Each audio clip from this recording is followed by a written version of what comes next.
One of the benefits of covert ops is that money is never an issue. If you're having dinner with Chadian Azal rebel leaders in southern Libya and you set your visa down, there's never any concern that you won't have enough room on your card to cover the bill. If you must purchase a decommissioned Soviet era tank to ease tensions among opposing warlords in the Sudan, there's never a call to your bank to check your credit rating. If you need to get your hands on $1 million to pay off someone, and that someone isn't going to turn around and bomb US interests, you don't have to wait 5 business days for the funds to clear your bank. When you've been burned and you have to worry about the price of detergent and the sudden rise in dairy costs affecting your yogurt consumption, making sure you have a steady cash stream takes on new importance. Something Sam knows all too well, which is why I wasn't exactly bamboozled when he told me about the client he'd met with earlier in the day. Thing of it is, Mike, he said, this is the kind of job I literally could do on my own without a problem.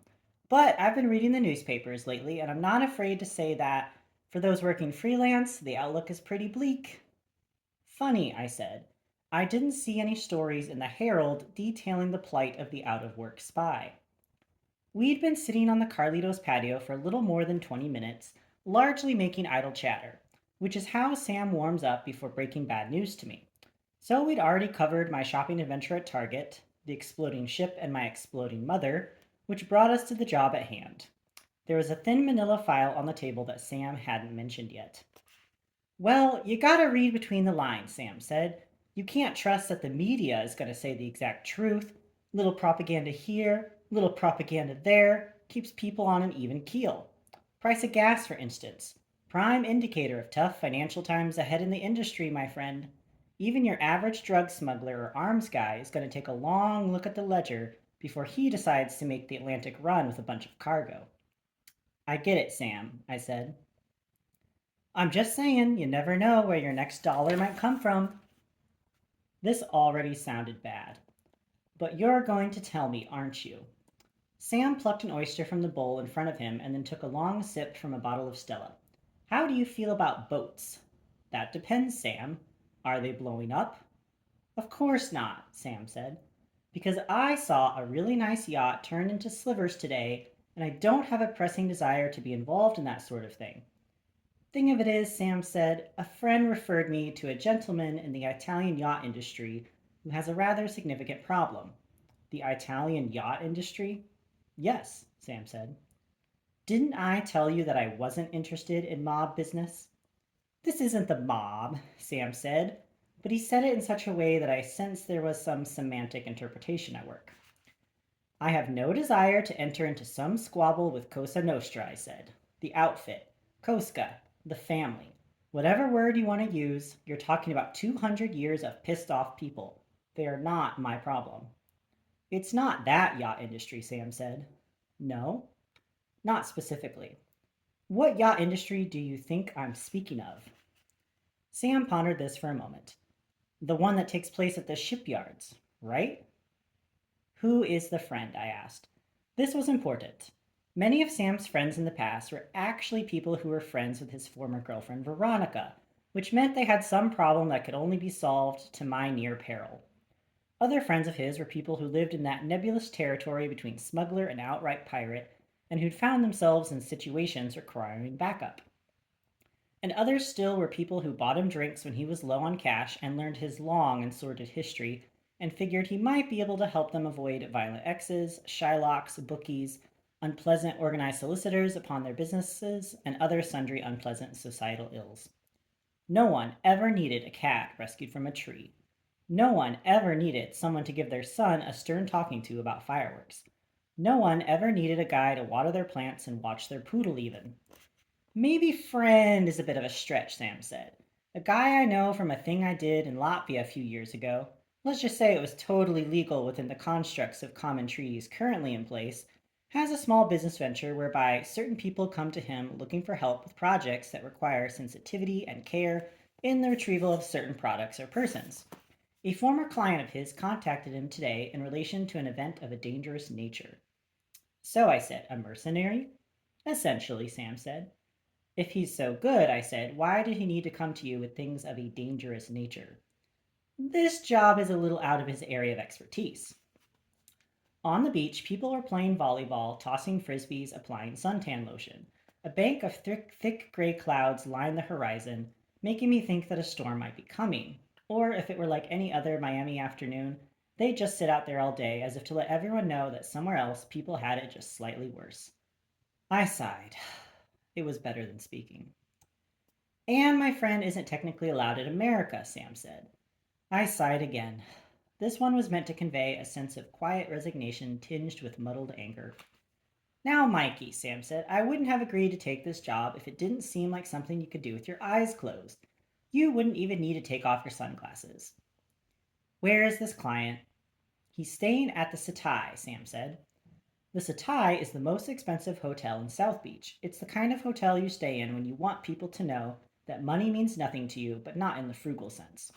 Odds are that if you're staying at the Setai, you don't have a crock pot and a toaster oven in your trunk, you didn't have lunch at TGI Fridays, and your problems are not the kind that can be solved with your sunglasses on. Who is this person? One of the Medicis? Sam cleared his throat. Gennaro Stefania. He waited as if I might suddenly bolt from the table or pass out or have any response at all. That's supposed to mean something to me? At any time in the last 10 years, did you pick up a magazine with an actress or model on the cover? No. People? No. You are aware such magazines exist? I am aware that I'm about 30 seconds from going home. Sam slid the manila file folder toward me. I opened it and saw a photo of a man on the deck of a catamaran cutting through rough seas. There were other men surrounding him, but for reasons unknown, their faces were pixelated.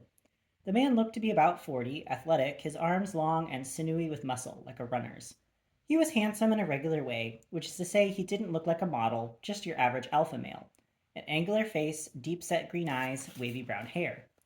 I turned the page and saw a word that immediately made me close the file. Atone. The Atones were a family made for tabloid journalism. They were 19th century money that had migrated from land wealth in the Old World to the currency of luxury. The Lux, a two-seater sports car modeled after their Formula One race cars, which became quickly favored in the 1970s by men on their way to the disco and the women who loved them, in the 80s by would-be investment bankers and the women who held their cocaine and hair gel, in the 90s by midlife crisis humans of all sexes who didn't realize they weren't driving Porsches. In the 21st century, they sold their car line to Ford and began a full throttle investment into opulence. Clothing lines, jewelry, watches, fragrance, casino properties. They added their name to anything that connoted the good life, including Fashion Week in Milan, tennis tournaments, and golf opens in Dubai, polo in England, open wheel racing in Monte Carlo, nightclubs in New York and Los Angeles that attracted people who merely wanted to be near the kind of money they'd never earn. In a few years, people would think atone was just another word, not a proper name. And with all of that, of course, comes scandal. Mistresses, drug addictions, deaths, the sorts of things that happen to normal people all the time, but that are heightened by a place in world society. A place I was not interested in being a part of. A place Gennaro Stefania was connected with by virtue of being married to Maria Atone, which was a little like being married to the key to Fort Knox. A place that invariably led to publicity, not what a burned spy craves, ironically. Not interested, I said, and slid the file back to Sam. His family is in peril, Sam said. His voice was serious, but I could tell that he'd practiced that line. Peril wasn't a word that rolled off Sam's tongue. Isn't that the sort of thing that would be on the news by now? It's complicated, Sam said. This is not something I can do with my sunglasses on, Sam. I can tell you that already. It'll be a piece of cake, Sam said. Trust me. He swallowed the last of his Stella and stood up. You going somewhere? We're already late, Sam said. You think you could call your brother and see if he could pick us up? Can't exactly pull up to the Setai in the Charger, you know. You mind? I do mind, I said. He's a good kid, Sam said. He's not a kid, Sam, I said. He's an actual adult. You really want him parked in front of that hotel while we meet with your client? Sam thought about that. What's the worst that could happen? That shouldn't be the baseline consideration, I said. Sam pulled out his phone. Let me see if I can get a buddy of mine to loan us something appropriate. The difference between being wealthy and being rich isn't so much a question of dollars and cents as it is an understanding of levels. When you're rich, you might have a vacation house in Sun Valley or the Hamptons, might have a Bentley or two, might have a photo of yourself with the president on the wall of your office. Maybe you're a lawyer or a doctor, or you invented double sided tape and thus have a net worth in the millions of dollars earned off your own hard work and expertise and invention. You're rich. When you're wealthy, you don't have a second home, you have a second island. The president or premier or king or violent despot is probably in your pocket, particularly in certain OPEC nations, and you probably don't have to worry about punching a clock, since the other key difference is that wealth perpetuates wealth generationally, so that men like petrochemical scions Mukesh and Anil Ambani don't need to create anything new whatsoever. They just need to wait for their parents to die. And even if they end up feuding and suing each other and breaking apart the companies they inherited, they still both end up being worth more than 40 billion each. Not a bad day's work if you can get it. You're wealthy. The other option toward untold wealth, particularly if you don't want to work terribly hard for it, is age old and difficult to ever understand completely. Love. People have married for much less than $1 billion, but in the case of Gennaro Stefania, most people figured it was the billions, not love, which led to his romance and eventual marriage to Maria Ottone a little more than a decade ago.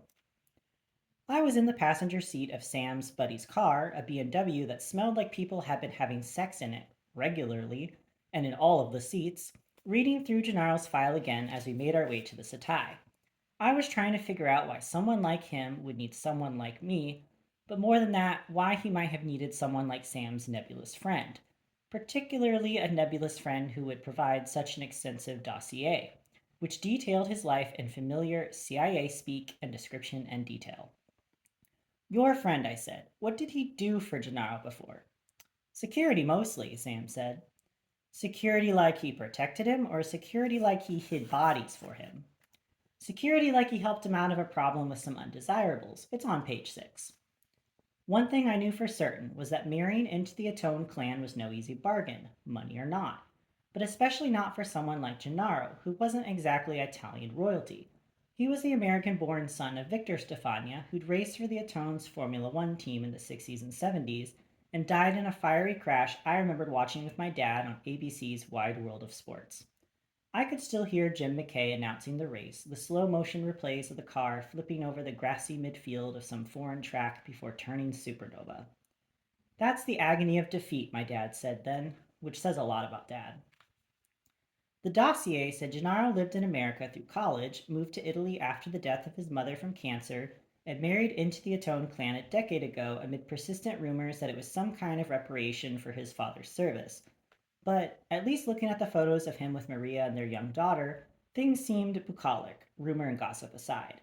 He'd inherited his father's love of speed, but he preferred his work on the water, a lot less chance for fireballs, that afternoon's activities notwithstanding, and was now the helmsman for Ottone's yacht racing team, the Pax Bellicosa, which was now in Miami to take part in the Hurricane Cup.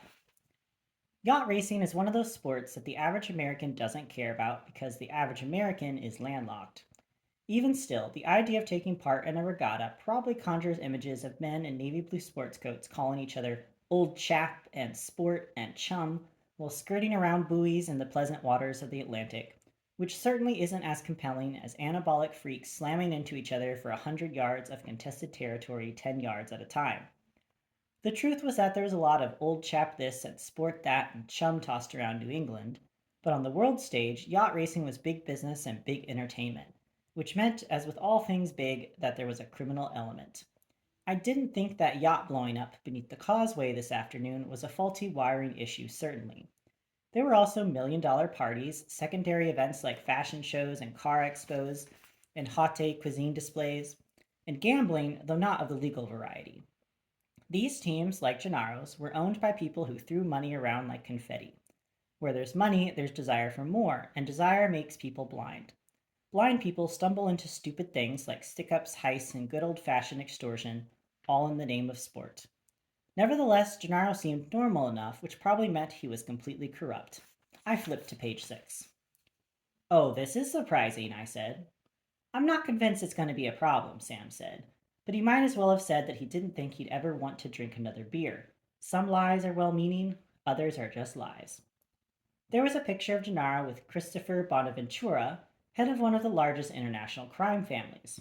Allegedly.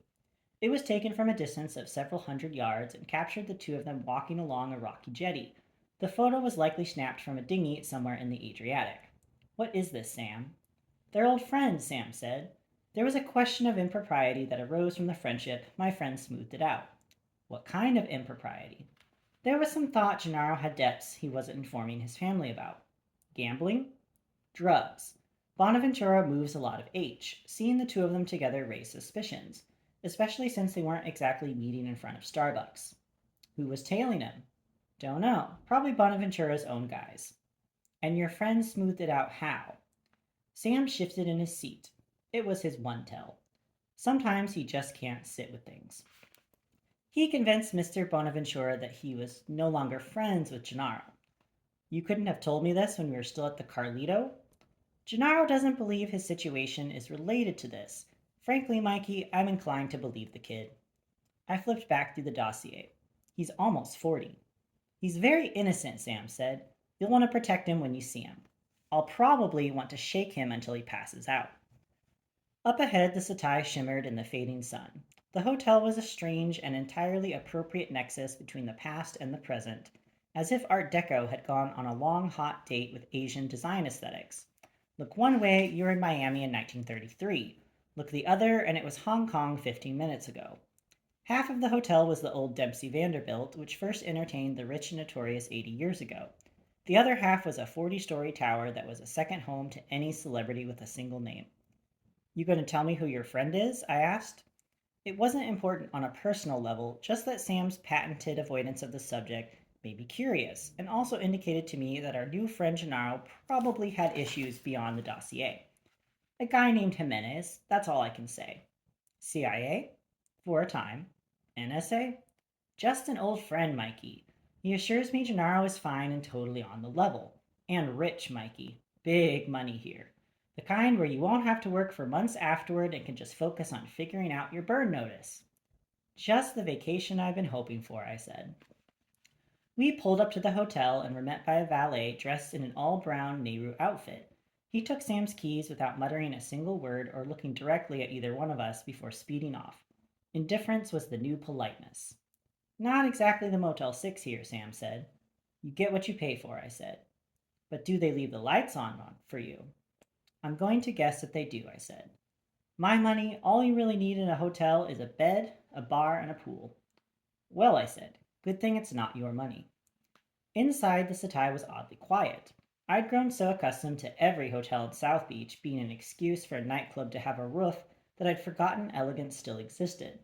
The lobby began as a narrow expanse that widened out across the back of the hotel so that you got the sense you were looking into the hotel through a Panavision camera, your eyes taking in each new design detail as you moved across the brushed travertine floor. Throughout the space were vases of white roses atop nested tables beside matte bronze sofas that looked comfortable enough to sleep on, but which not a soul was sitting on. The muted glow of candles created fanciful shadows on the walls, which were also in understated bronze highlighted by long black draping and grand pieces of oval-shaped marble. At the far end of the lobby was a single stomach-high reception desk made of brushed steel and inlaid squares of marble and wood. A man and a woman stood behind the counter. Both wore those odd Nehru outfits, and as we neared them en route to the elevators, their faces turned downcast. You know what I miss? Sam said. I don't know, Sam. The Cold War? Used to be you walked into a hotel, it didn't feel like you were somehow annoying the employees. This place, it's pretty, but it's not Howard Johnson's. The last time the two of us spent a substantial amount of time in a high-rise hotel in the service of the super rich, Sam ended up taking out most of the fifth floor of the Hotel Oro. I had the sense that doing the same here would not be met with indifference. The Hotel Oro was owned by Russians of dubious intent. The Satai was owned by the GHM chain, the difference being the hotel chain would be more likely to chase you to the ends of the planet with a passel of lawyers. I'll take Russians of dubious intent any day over lawyers. So I made it a point to give the dour humans behind the reservations desk a nice smile as we passed. Nothing, not even a wave. We took the elevators up to the 40th floor, where they opened to the penthouse level. I expected to be greeted by some tough guys in suits, because that's normally what you find at the entrance to a penthouse suite, but the hallway was empty save for the marble floor and the impressionist paintings on the wall alongside archival photos of the hotel in its prohibition past. How much do you suppose a room up here costs? Sam said. 20 grand, I said. You think that includes breakfast? I'm going to say no, I said. Howard Johnson's, you get a buffet breakfast and a room for a C note. It's a cruel world. I knocked on the door. I thought maybe when it opened I'd finally get to see my tough guys in suits, but instead Gennaro Stefania himself opened the door. He wore tan shorts, a polo shirt with the Atone logo on the breast, and no shoes. He was tanned and healthy looking from a distance, but up close you could see that his eyes were red and puffy. I didn't think it was from lack of sleep. You must be Michael Weston, he said. We all must be someone, I said. We shook hands, but there wasn't much there. It was like shaking a straw man. You could tell he was a fine-tuned athlete, but there was a lot being sapped out of him. Come in, he said, and stepped out of the way for Sam and me to pass. Let me give you the tour for what it's worth. We stepped into the penthouse, and Gennaro took us through room by room, and only then did I realize what being part of the Atone family meant. There were 2 living rooms in the penthouse, a separate music room that featured a Steinway piano, and at least 10,000 square feet, which was needed since there were 4 bedrooms, 4 baths replete with jacuzzis, even quarters for a butler. There was also a full bar with flat screen televisions and a stocked cigar humidor. You mind? Sam said to Gennaro. Surprisingly, he was pointing to the humidor and not the 5 bottles of Macallan 30 year or the 2 dozen Samuel Adams Utopia blend beers. Help yourself, Gennaro said. It's all paid for. That's the wrong thing to say to Sam, who took 1 Cuban to smoke and grabbed a few more for a rainy day. Another couple for the sunny days, too. Just like Howard Johnson's, I said. The penthouse was surrounded by a wraparound terrace that featured an eternity pool and another hot tub, as if the 4 inside were enough. But the curious thing was that Gennaro was all alone. Nice place, I said. It's too much, Gennaro said. It's all too much. You could rent the bathrooms out by the hour, Sam said. He was trying to be funny, maybe make Gennaro crack at least the smallest smile, but I could tell he was in no mood. Why don't we sit down, I said, and Gennaro just nodded but didn't really move. It was as if he was in a trance and needed someone to give him even the most rudimentary cues so he'd know what to do with himself. So I said, why don't we sit down on one of the 9 sofas? Gennaro nodded again and made his way toward an L-shaped tape sofa that was positioned so that it faced out toward the sea. He dropped into the corner of the L like he was being punished and just stared out the window. I pulled a chair up and sat across from him and motioned for Sam to join me, which meant he had to pull himself away from the utopias which he'd just discovered. So, I said once Sam was beside me, tell me your problem. Gennaro reached into his pocket, pulled out an iPhone, and handed it to me. 2 days ago, Gennaro said, I received that message in my email. The email contained a link to a website, which when opened began running a surveillance video of Maria Atone and her young daughter Liz. For about 20 seconds, it just watched them sleeping in what looked to be a stateroom on a boat. It then cut to a shot of them eating lunch, another of them sunning themselves on the deck, their daughter playing with a Barbie, and again it cut to a shot of Maria showering, the focus getting closer and closer on Maria's face until you could see the small freckles along her jawline, the fine skin on her cheekbones, the flick of her tongue when a long piece of her hair found the corner of her mouth. It then began running other clips, just a few seconds of the mundane, enough to let whoever was watching know that they were observing Maria and Liz at every single moment. Where is your wife? I said. The images were still flitting past. There was no sound on the video. Just the images in silence, which somehow made them all the more disturbing. She's on a boat in the middle of the Atlantic, he said. Whose boat? Her boat, our boat, one of the family's boats. She's on her way from Italy to here. She hates to fly. When was the last time you spoke to her? 30 minutes ago. And she's fine? Of course, he said. I've done everything they've asked. His eyes were getting red again. Crying women make me uncomfortable. Crying children make me feel self-conscious. Crying men make me want to shower with my clothes on. How did they contact you? 3 minutes after I logged onto the website, the phone began ringing. I didn't pick it up right away because I didn't know what I was looking at. I mean, that's my wife. That's my daughter. I couldn't put it together. I understand, I said. So it could have been 5, 10 minutes later that I finally picked up. I don't know how many times they called. Was it a man or a woman on the phone? I couldn't tell, he said. The voice sounded strange, like that guy in the wheelchair. Ironside, Sam said. The scientist, the smart guy. Stephen Hawking, I said. Like that, like it was coming through a computer. It used to be that only the most sophisticated governments had access to spy technology. But today, anyone with a decent laptop and access to an Office Max can employ entry-level spycraft. The entire Cuban Missile Crisis could have been averted today using Google. Any 12-year-old can download voice-changing software for free on the internet. The difference now is not the technology, but about how savvy you are in using it. Hold that thought, I said to Gennaro. I turned to Sam. You trace this website? It's a pro job, Sam said, registered through a company in Qatar to Neil Diamond. He'll be easy to find. His website says he's doing 10 sold out nights in Las Vegas. I could be there in 5 hours, grab him during Sweet Caroline. He might be a patsy. What else? They used open source software in the design, so there's no technology fingerprint on it. It's a secure site, so only following the embedded link here will get you to it. The video is on a continuous loop. Gene here says they've been adding new stuff to it every day. Any way to hack into the code and see who else is viewing it? Get an IP number or a country code? Anything? I already poked around, but the encryption is first rate, Sam said. We're working with experts here. You have someone you could show it to? I asked. Sam always has someone he can show things to. He collects people and favors like lint. I'll talk to a buddy of mine. I turned back to Gennaro. Okay, I said. How much do they want? Nothing. Nothing? They said if I didn't lose the Hurricane Cup, they'd kill Maria and Liz.